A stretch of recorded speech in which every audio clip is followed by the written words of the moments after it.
Dalam rangka reses, anggota Komisi 8 DPR RI yakni Syamsuniang mengunjungi shelter warga yang terletak di Jalan Sukarya 6, Kecamatan Panakukang, Kota Makassar, Rabu 18 Desember 2019.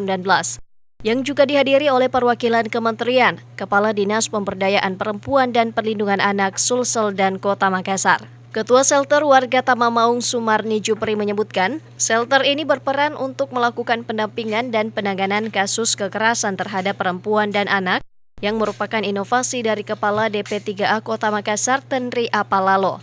Selain itu juga persoalan sosial menjadi fokus kerja dari shelter tersebut. Di dalam sejak shelter warga ini ada, kami tidak saja bergerak pada pendampingan perempuan dan anak, tetapi berbagai persoalan sosial juga sudah mulai tersentuh, sudah mulai tersampaikan kepada kami, dan itu alhamdulillah sudah mampu juga kami selesaikan dengan baik.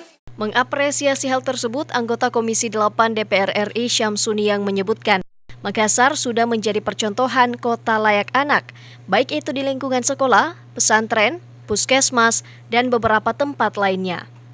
Maka dari itu, ia berjanji akan memperjuangkan kuota anggaran yang lebih banyak masuk ke Sulsel. Harapan saya untuk Kota Makassar sebagai kota metropolitan, kota dunia lah, kalau visi Kota Makassar itu, waktu saya menjadi anggota DPR di Kota Makassar menjadi kota visinya visi dunia.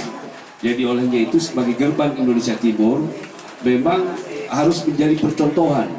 Tadi saya sudah sampaikan bahwa sudah kota layak anak.